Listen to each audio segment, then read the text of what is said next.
Paul Ferguson hit Livestream before people even connected him to the abuse and death of his brother Timothy Ferguson. Quick check. You who aren't aware, my little brother has passed away, and it's a lot to deal with, but we're fine. You ever hear a story so messed up it makes you stop and question if evil is something you're born with or something you're trained to be? Well, buckle up, because today's case is one of the darkest and most heartbreaking scrata. It's the story of Paul Ferguson, 21-year-old, who was described in court as the enforcer, and his role in the cruel, torturous death of his 15-year-old brother, Timothy Ferguson, a boy who had autism, couldn't speak, barely weighed 69 pounds at the time of his death, and was punished for simply existing. What kind of family creates that nightmare? What kind of mother leads it? And what makes a young man willingly take part in something so twisted? This isn't just a story about abuse, it's about control, submission, evil, and a justice system that finally said, enough. Welcome to Mystery Unveiled, True Crime. Thank you, my viewers. A special thank you to our loyal subscribers for joining us as we uncover the darkest, most gripping true crime stories every single day. Your support fuels our mission to bring you both infamous cases and chilling untold mysteries. Don't forget to hit that subscribe button and turn on notifications. You won't want to miss what's coming next. July 6, 2022. Police in Norton Shores, Michigan, responded to a call at the home of Shanda Vander Ark. What they found was a scene that would haunt first responders forever. Lying lifeless was 15-year-old Timothy Ferguson. He was pale, skeletal, barely clothed and dead. An autopsy later confirmed that Timothy had died from malnourishment and hypothermia. But this wasn't an accident. This wasn't neglect. This was torture-sustained, methodical, cruel torture. Timothy had autism. He was speech-impaired, motor impaired. He couldn't defend himself. And yet, for some reason, his own mother decided that he needed to be punished. Over and over again. Enter Paul Ferguson, Timothy's 21-year-old half-brother. The guy the court would later call the enforcer. You know it's bad when the judge compares you to a psychopath and says your mother is the blueprint. Now, to understand how this hellish household operated, we need to talk about Shanda Vander Ark. Because this woman wasn't just abusive, she was a sadist. Neighbors said she seemed off, like she lived in her own isolated bubble. Reports later revealed she had a history of controlling behavior, and that Timothy wasn't the only child in her orbit who suffered. But Timothy, being autistic and nonverbal, became the easiest target. And it was as if she saw his condition not as a disability but as an excuse. An excuse to treat him like less than human. She locked food away.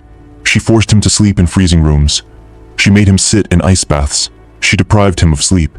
She even fed him hot sauce as punishment. Hot sauce, ice baths, starvation. This wasn't parenting. This wasn't even negligence. This was sadistic, psychological, and physical torture.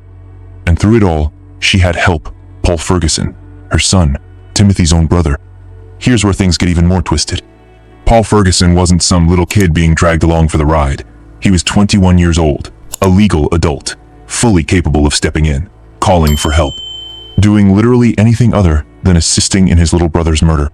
But instead, he became the enforcer, the one who carried out the punishments when his mother ordered them, the one who put Timothy in freezing cold water, the one who kept food out of reach, the one who sat back and watched his little brother waste away. Now, in court, Paul tried to play the sympathy card. If I could do it all again, and do it right, I would, he said. I'll serve my time with what little honor I have left.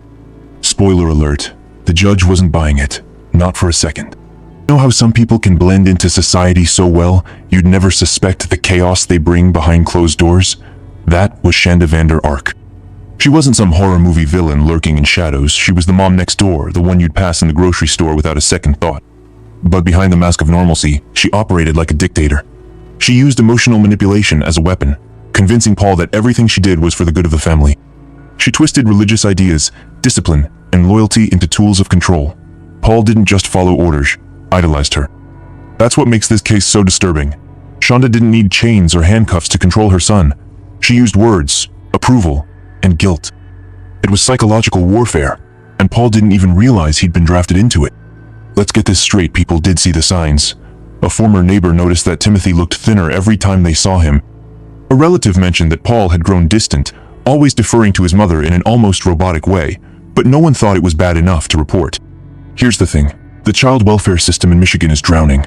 Workers have caseloads stacked so high they can't breathe. Home visits are rushed, follow-ups are missed. When Eric handed Timothy back to Shanda, it triggered no automatic red flags.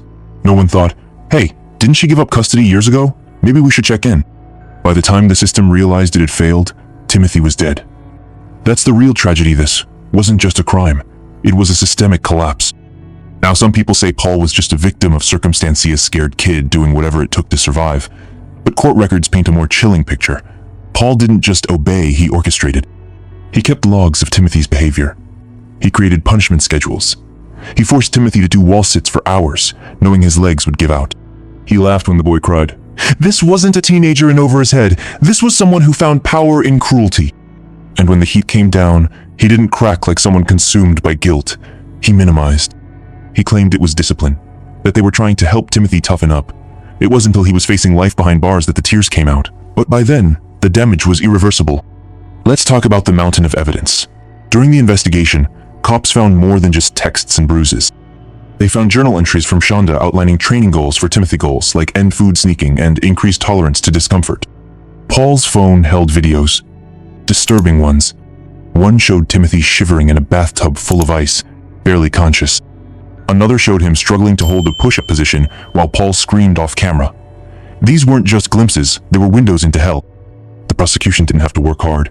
The jury took one look at the evidence and knew this wasn't parenting, this wasn't even neglect. It was a slow, cold-blooded execution of a disabled child by the people who were supposed to love him. Paul sat with his head down for most of his sentencing. He looked like a broken man, but Judge Matthew Casel saw through the act. He didn't mince words. He called Paul dangerous, emotionless, a step away from becoming a full-blown psychopath. You had choices, the judge said. You knew right from wrong, and you chose wrong again and again. Even the prosecutor, Matt Roberts, wasn't holding back. He said Paul was a threat to society unless he got serious mental health treatment behind bars. He argued for a sentence that would effectively ensure Paul never got out. And guess what? He got it. 30 years minimum, 100 years maximum. Paul Ferguson won't see the outside world until he's an old man, if ever. So, let's rewind to the question everyone keeps asking, where the hell was the dad? Eric Ferguson, Timothy's biological father, was a man beaten down by life. After a bitter divorce from Shanda van der Ark, he gained full custody of their 4 children, a rare outcome that raised eyebrows even in court. Eric's battle wasn't just legal, it was emotional, mental, and financial. Raising 4 kids alone, especially one with autism, proved too much. Timothy, the youngest, required constant care. He was nonverbal, struggled with basic motor functions, and needed supervision that Eric, working multiple jobs, couldn't consistently provide. Initially, Eric was determined to make it work, but by early 2021, his resolve had worn thin. After months of sleepless nights and mounting debt, he made a desperate call to Shanda. He told her he couldn't do it anymore. If she didn't take Timothy, the state would. And with that, Timothy, vulnerable, disabled, and helpless, was handed over to a woman who had once relinquished her rights. A woman who, tragically, never should have had a second chance. The autopsy report was like reading a horror novel written by a forensic pathologist. Timothy's body weighed only 69 pounds. His ribs protruded through his skin. His muscle mass was nearly non-existent. He had bruises in various stages of healing, meaning the abuse wasn't recent. It was routine. And the kicker? He didn't die from a single event. There was no broken neck or blunt force trauma. He died from a combination of hypothermia and long-term starvation. It was as if his body gave up. He was tortured so slowly and methodically that it left a paper trail in his biology. This wasn't rage. This wasn't a moment of madness. This was strategy. Calculated suffering. It's the kind of thing that makes seasoned detectives lose sleep. When it was Shanda's turn to face the music, she didn't weep. She didn't beg. She didn't even flinch. She sat in that courtroom like she was waiting in line at the DMV. Cold, flat, lifeless. The jury didn't take long. First-degree murder, first-degree child abuse, life in prison, no chance of parole. She was shipped off to the Women's Huron Valley Correctional Facility in Ypsilanti. And get this, she still denies responsibility. Still says she was just trying to help. The scary part? She believes it. It's not just that she killed her son. It's that she thinks she was doing the right thing. That's the kind of mindset that doesn't belong anywhere near freedom. Timothy's death left a crater. His siblings, now in state custody, carry emotional scars so deep they may never fully heal. One of them, during counseling, asked, "Am I next?" That's the environment they lived in. That's the fear they breathed every day. Eric Ferguson, the father, doesn't do interviews anymore. He's grieving in private. His last public statement was simple but gutting. "I failed him." The home in Norton Shores was seized and condemned. It's boarded up now, the lawn overgrown, like the earth itself is trying to forget what happened there. But we won't forget, and we shouldn't. This case isn't just about one evil mom and one broken son. It's about systems that don't talk to each other. It's about fathers out of options. It's about neighbors who noticed something but said nothing. But most of all, it's about Timothy, a boy with special needs who never had a chance to be a kid. He was robbed of his voice, his comfort, and ultimately, his life. And that's why we tell these stories. So victims like Timothy aren't just a line in a police report. They're remembered, their pain is seen, their stories are told. This has been Mystery Unveiled, where we dive deep into the darkest corners of true crime so the world can see what it often tries to hide. If you're still with us, hit that subscribe button and drop a comment to honor Timothy. We'll keep telling the truth even when it hurts.